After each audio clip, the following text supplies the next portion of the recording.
The Fuji X-Pro3 is what I call a life camera.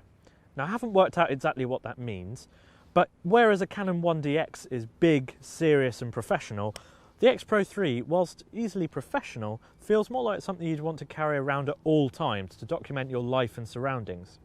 So that's exactly what I thought I'd do today.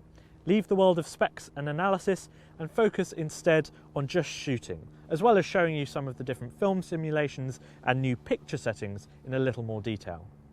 If you've not seen our intro video on the X-Pro3, or if you just want to know more about its key specs, then please do give it a watch. The link is down in the description below.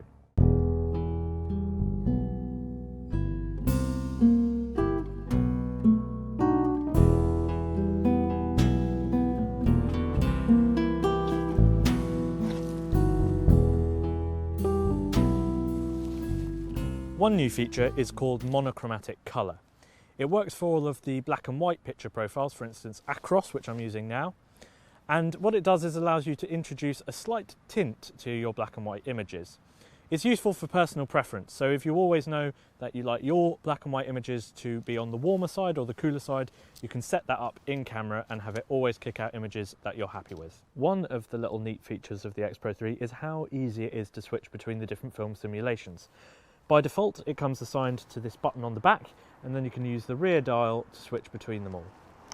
Your current simulation is then shown either on the small screen on the back or in your EVF, meaning there really is no need to use the large LCD. If that's not to your taste though, you can also have the small screen just show your key camera settings, such as aperture and shutter speed and ISO and things like that.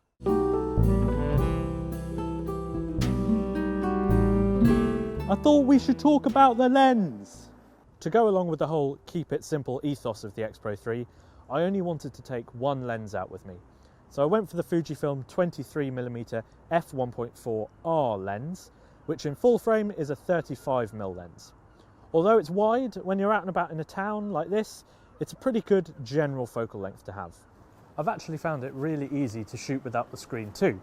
If, like me, you're lazy enough that this mechanism of having to open it all the time is enough to put you off from using it altogether. But of course, even without the screen, you still have that hybrid viewfinder, which you can either use in electronic mode, in which case you can see your film simulations as you shoot, or in optical mode if you're after that analog feeling, albeit with the opportunity to have your settings overlaid on that as well. It's a really good system overall.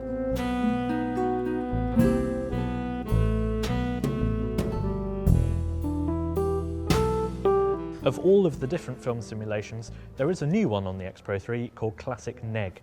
It's quickly become a favourite of mine with a beautiful muted colour palette and a really filmic look. You can then customise your image further with a variety of settings such as clarity, grain and even a tone curve for editing your shadows and highlights.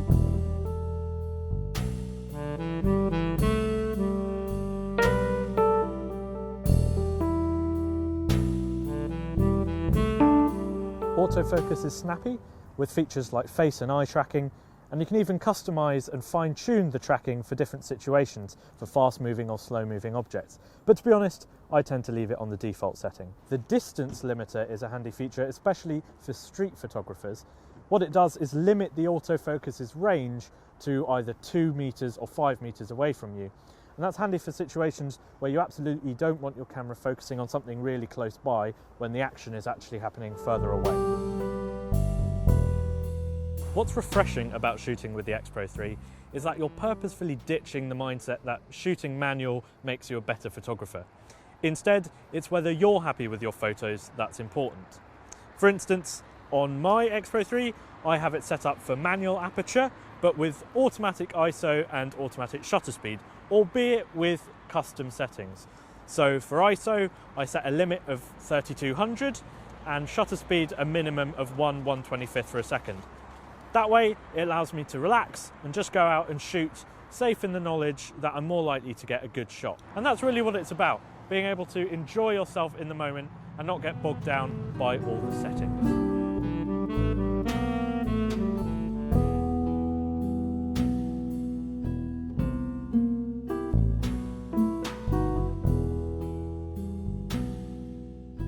What do I think about the X-Pro3 then? Well, at the moment cameras seem to be focused on being infinitely customizable. But it's worth remembering that for the vast majority of us, we have a style that we like and we just shoot with it all the time. So with the X-Pro3, you can set it up to match you, and then by and large the camera gets out of the way and lets you shoot. It sounds like marketing spiel, I know, but after using this camera for a while, I really think it's true. I began to lose the need to constantly check my images as I shot, and instead just get on with my day. I felt more present and less anxious about the end results. Now, it might not be for everyone, and that's fine, in which case you might like to look at the X-T3 instead. But I have no problems with a camera that offers something truly unique in a crowded marketplace.